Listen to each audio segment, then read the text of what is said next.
Hey. Whew. Well, I just wanted to talk about some things that are on my mind right now.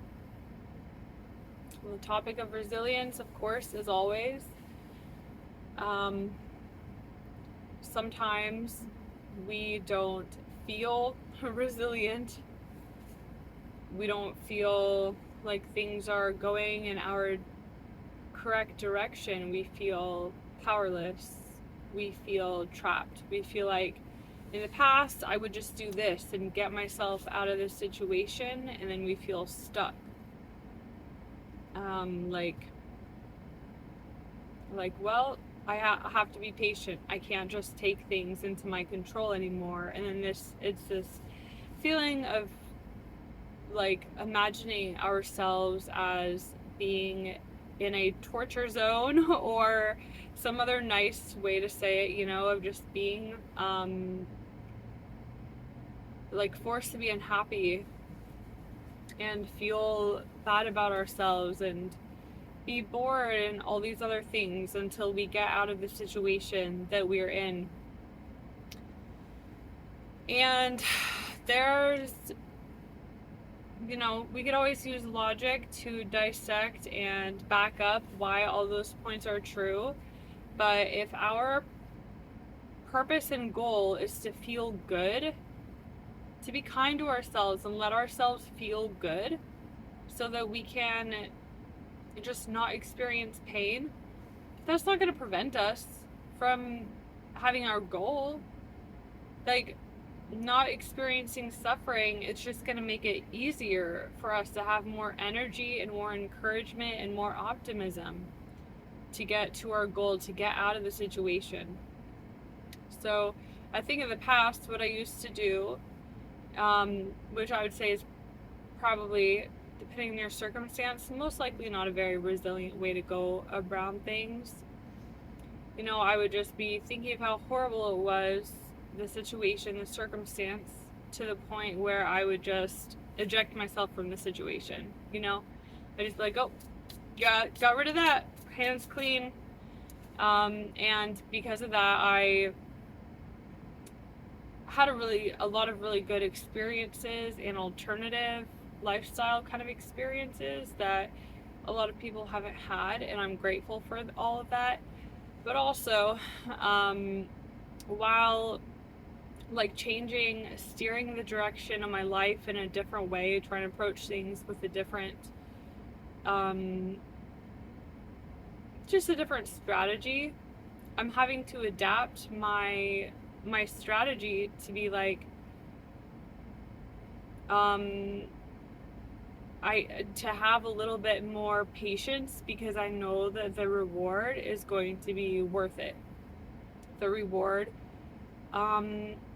is going to be worth it on the other side if I can be a little bit patient, because I've had experiences that have shown me that if there has to be a way to lessen the suffering we feel, especially when we're in incompatible situations.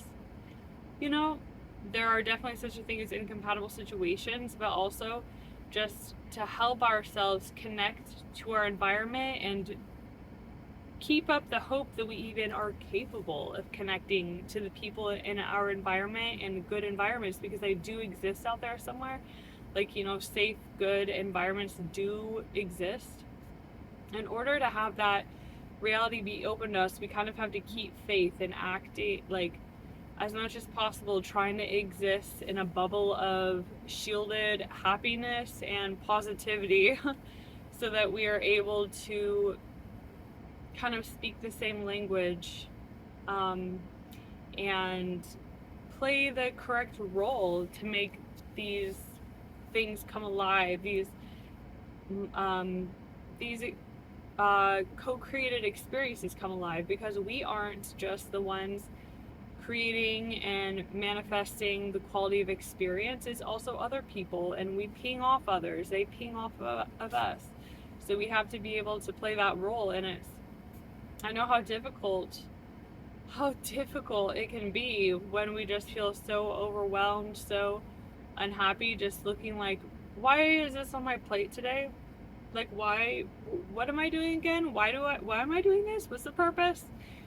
I totally fucking understand that. Like, I am out here right now at my temporary job. I do have another job lined up, but I have to wait a few weeks till it starts. And even though I have those factors in my favor, you know, it's still getting to me. Even though I know the end is close, I do want to be like, can I just hit the eject button right now? Like, can't I?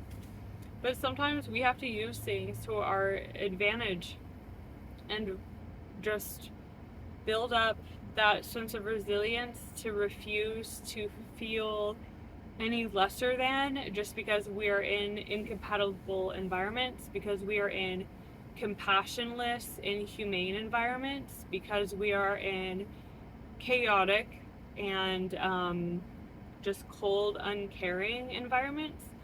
Even when we are in these kind of circumstances, we can't allow it to change us. You know, we have to really just acknowledge that this is how a lot of the world is. And some people, we don't have to save people. Like, some people, that is what they're accustomed to. That's normal. That's fine. They like it. That's good. And you know, we all just have different things for what allows us to feel safe and connected to our environment and respected, you know. And we all have free will to decide what we need to have before us in order to feel those ways. And some, you know, we all, our psychologies adapt and grow differently as we grow up. So everybody just has kind of different needs. And it's good to experience or to affirm and accept ourselves and how we work and what kind of atmospheres we need in order to feel safe, and at the same time to be able to acknowledge that the world is not perfect, in the sense that we do have to navigate, we do have to ask questions and learn as we go, and we do have to make it bearable for ourselves along the way, even though we know that things are unacceptable, that things are like, there's so much suffering and jadedness, if that's a word, and just corruption out in the world. Like, we have to just really take it upon ourselves to remember that we can't let it really affect us. So we can let it, like, be honest that we notice it and it affects us a bit, to the degree that it allows us to connect with other people and be honest about our values and what direction we want to go in. But as we are surviving and navigating, I know it can be so overwhelming to be like, I don't want any part of it. Like, I don't want to play a role. I don't want to.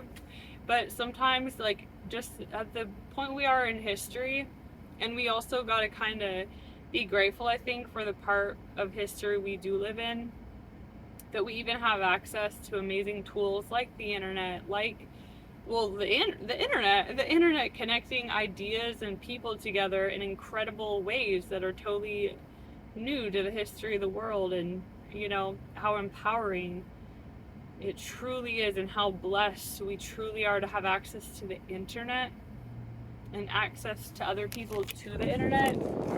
My video quality, this is, my phone is too hot. It's truly amazing. So we have to, you know, acknowledge that, yeah, things suck. That's kind of the age-old thing on the planet. And we have so many tools at our disposal that people didn't have in the past. It makes it even easier for people to kind of join in the patient, collective process of changing around mass culture and just the way that society and all of the systems in place operate. And it is such a problem that is much bigger than us. We can't put too much sense of personal responsibility on ourselves. We can't motivate ourselves through guilt, through shame,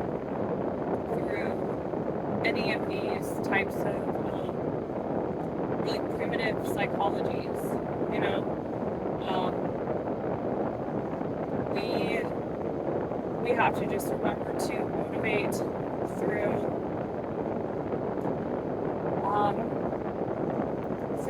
joy, through curiosity, through interest in the things we actually have passion for.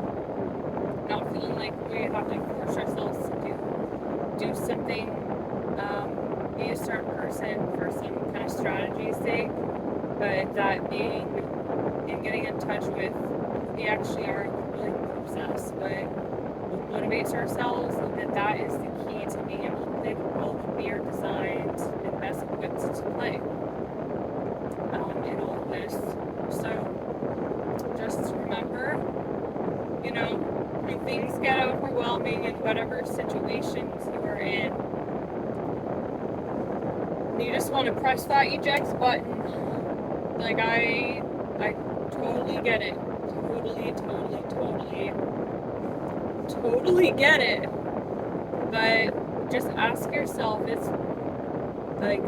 there a way to press this eject button that doesn't disrupt my bigger strategy that includes, you know, the kind of things that I want to experience within this greater system in place, and what are ways that we can exploit the system in a way that works best for us and our needs and helping the world, you know, like the system's in place.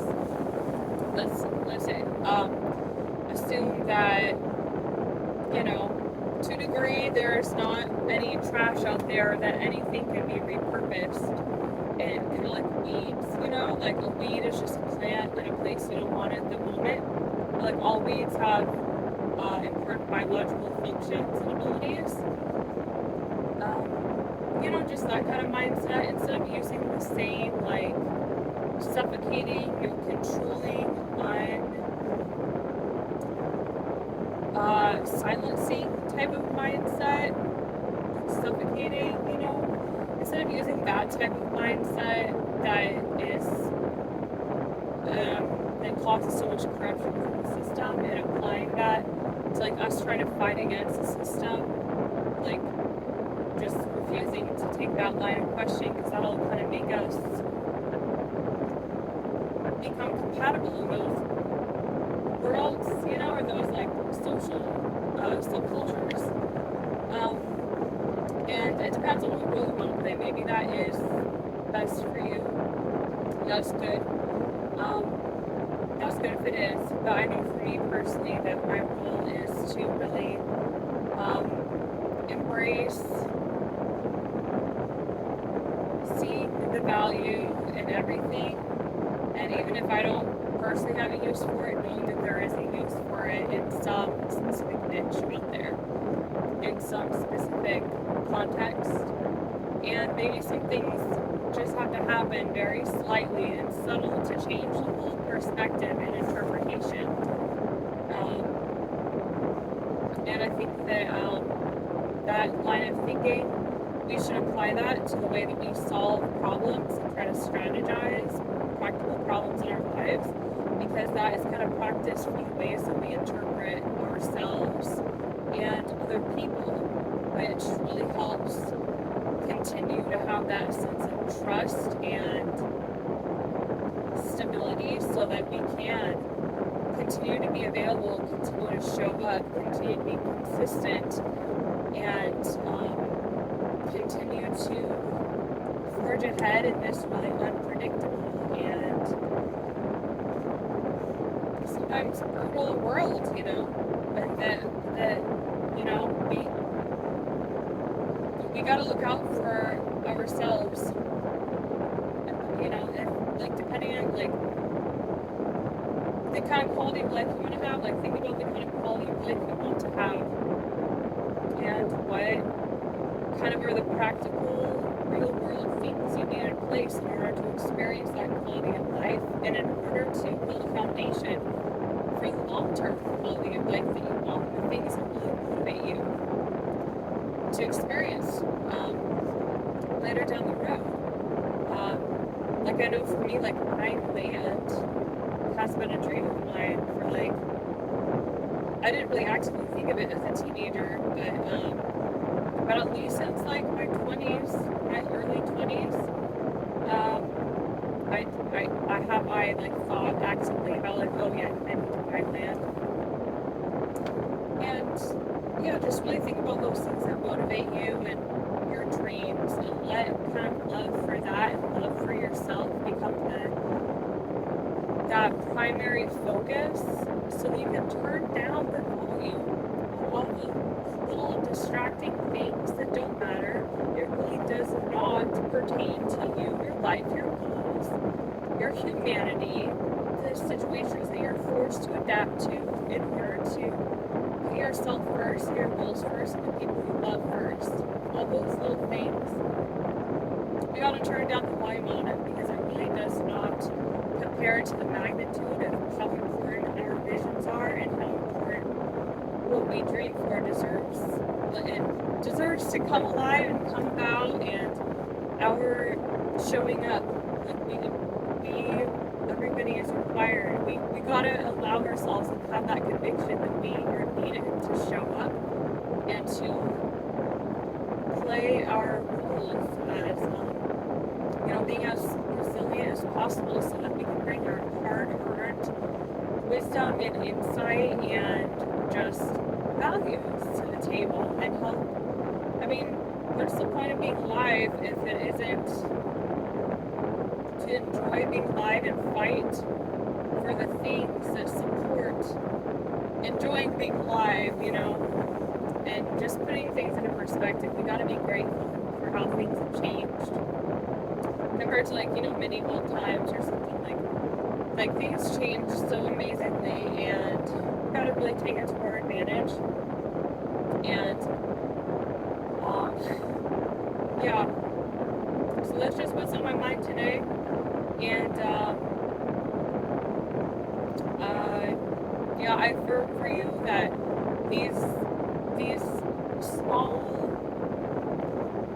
circumstances that you're in might feel big, and that's an illusion. It really does not drown out the brilliance and beauty of the vision that you hold in your heart, and that you're trying to nurture to come alive, so that yourself and your loved ones and just humanity and nature on a bigger scale can be nurtured and taken care of, and safe and happy. And I affirm for you that your happiness does matter, and that you will remember, even more so than you already have, how much your happiness, your safety, your health matters. And not only does it matter, but it's necessary for the planet. It is necessary to have happy, healthy, whole, self-motivated people on the planet. So don't feel like you're, by making some sacrifice and suffering, that you're being noble. You're not. No. We're not being noble when we allow ourselves to suffer. So, thank you so much for listening, and talk soon. Take care. Bye.